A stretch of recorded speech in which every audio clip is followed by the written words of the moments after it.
Hi ಎಲ್ರಿಗೂ ನಮಸ್ಕಾರ. Universe love ಚಾನಲ್ಗೆ ಸ್ವಾಗತ. ಜೀ ಕನ್ನಡದಲ್ಲಿ ತುಂಬ ನಿರೀಕ್ಷೆ ಹುಟ್ಟು ಹಾಕಿದ ಸೀರಿಯಲ್ ಅಂದರೆ ಅದು ಕರ್ಣ. ಕರ್ಣ ಸೀರಿಯಲ್ ಇನ್ನೂ ಪ್ರಸಾರವೇ ಆಗಿಲ್ಲ. ಹಾಕಿದ್ದ ಒಂದೇ ಒಂದು ಪ್ರೋಮೋದಿಂದನೇ ಇಷ್ಟು ಪಾಪ್ಯುಲರ್ ಆಗಿದೆ. ಪ್ರೋಮೋ ಕೂಡ ಮಿಲಿಯನ್ಸ್ ವ್ಯೂಸ್ ಕೂಡ ಪಡೆದುಕೊಂಡಿದೆ. ಕರ್ಣ ಸೀರಿಯಲ್ ಪ್ರೋಮೋ ಇಷ್ಟು ಪಾಪ್ಯುಲರ್ ಆಗಲು ಕಾರಣ ಕರ್ಣ ಪಾತ್ರ ಮಾಡುತ್ತಿರುವ ಕಿರಣ್ ರಾಜ್, ನಿಧಿ ಪಾತ್ರ ಮಾಡುತ್ತಿರುವ ಭವ್ಯ ಹಾಗೂ ನಿತ್ಯ ಪಾತ್ರ ಮಾಡುತ್ತಿರುವ ನಮ್ರತಾ ಗೌಡ. ಈ ಸೀರಿಯಲ್ ಜೂನ್ 14ನೇ ತಾರೀಕು ಬರಬೇಕಿತ್ತು.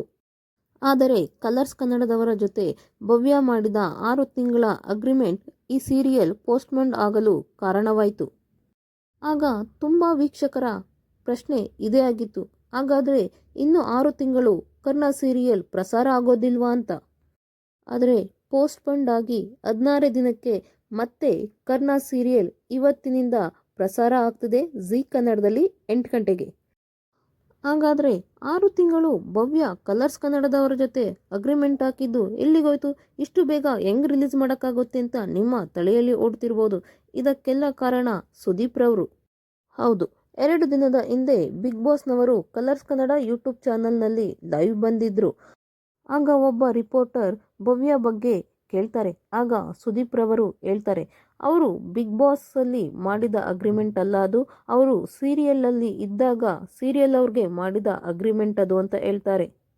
ಇದಾದ ಒಂದೇ ದಿನದಲ್ಲಿ ಜೀ ಕನ್ನಡದವರು ಕರ್ಣ ಸೀರಿಯಲ್ನ ಪ್ರೋಮೋ ಬಿಡ್ತಾರೆ. ನಾಳೆಯಿಂದ 8 ಗಂಟೆಗೆ ಜೀ ಕನ್ನಡದಲ್ಲಿ ಕರ್ಣ ಸೀರಿಯಲ್ ಪ್ರಸಾರ ಆಗುತ್ತೆ ಅಂತ. ಇದು ಎಲ್ಲರಿಗೂ ನಿಜವಾಗಿಯೂ ಶಾಕ್ ಆಗುತ್ತೆ.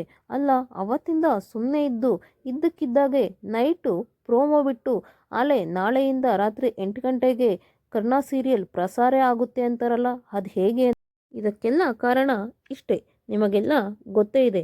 ಜೀ ಕನ್ನಡದವರು ವರ್ಷದ ಒಂದು ಸರಿಯಾದರೂ ಅವರ ಚಾನಲ್ನ ಒಂದು ಶೋಗೆ ಕರೆಸ್ತಾರೆ ಸುದೀಪ್ ರವರನ್ನ. ಅದಲ್ಲದೆ ಕಲರ್ಸ್ ಕನ್ನಡದ ಹೆಡ್ ಪ್ರೊಡ್ಯೂಸರ್, ಡೈರೆಕ್ಟರ್ ಪ್ರತಿಯೊಬ್ಬರು ಕೂಡ ಸುದೀಪ್ ಸರ್ಗೆ ಗೊತ್ತೇ ಇದೆ. ಜೀ ಕನ್ನಡ ಹಾಗೂ ಕಲರ್ಸ್ ಕನ್ನಡದವರ ಜೊತೆ ಸುದೀಪ್ ರವರ ಬಾಂಧವ್ಯ ತುಂಬ ಚೆನ್ನಾಗಿಯೇ ಇದೆ. ಹೀಗಾಗಿ ಕರ್ಣ ಸೀರಿಯಲ್ನ ಪ್ರೊಡ್ಯೂಸರ್ ಶ್ರುತಿ ನಾಯ್ಡು ಅವರ ಜೊತೆ ಸುದೀಪ್ ರವರ ಬಾಂಧವ್ಯ ತುಂಬ ಚೆನ್ನಾಗಿ ಇರುವ ಕಾರಣ ಅವರು ಇವರ ಜೊತೆ ಮಾತನಾಡಿದ್ದಾರೆ ಎಂಬ ಸುದ್ದಿ ಕೇಳಿ ಬರುತ್ತಿದೆ.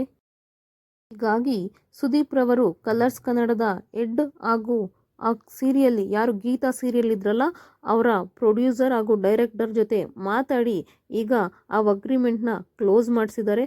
ಈಗ ಎಲ್ಲೋ ಒಂದು ಕಡೆ ಅವ್ರಿಗೀಗ ಕೆಲಸ ಇಲ್ಲ ಭವ್ಯರವರಿಗೂ ಕೂಡ. ಈಗ ಹಾಗಾಗಿ ಅವರು ಎಲ್ಲೋ ಒಂದು ಕಡೆ ಹುಡುಕೊಳ್ಳಿ, ಜೀವನ ಕಟ್ಕೊಳ್ಳಿ ಅನ್ನೋ ಕಾರಣಕ್ಕೆ ಸುದೀಪ್ ರವರು ಅಗ್ರಿಮೆಂಟ್ನ ಕ್ಲೋಸ್ ಮಾಡಿಸಿದ್ದಾರೆ. ಈಗ ಭವ್ಯರವರು ಆರಾಮಾಗಿ ಯಾವುದೇ ಚಿಂತೆ ಇಲ್ಲದೆ ಕರ್ಣ ಸೀರಿಯಲ್ನಲ್ಲಿ ಆ್ಯಕ್ಟಿಂಗ್ ಮಾಡಬಹುದು. ಅದಲ್ಲದೆ ಭವ್ಯರವರು ಕೂಡ ಒಂದು ಸ್ಟೋರಿ ಹಾಕಿರ್ತಾರೆ, ನಾನು ತುಳಿದಲ್ಲೇ ಬೆಳೆಯುತ್ತೇನೆ ಎಂದು. ಹಾಗೆ ಸುದೀಪ್ ರವರು ಅವರಿಗೆ ಬುದ್ಧಿ ಮಾತು ಹೇಳಿ ಕಳಿಸಿದ್ದಾರೆ.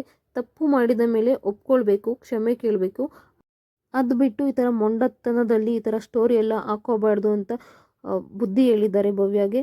ಅದು ಅಲ್ಲದೆ ಭವ್ಯ ಕೂಡ ಪ್ರೊಡ್ಯೂಸರ್ ಪ್ರತಿಯೊಬ್ಬರನ್ನು ಕೂಡ ಕ್ಷಮೆ ಕೇಳಿದ್ದಾರೆ.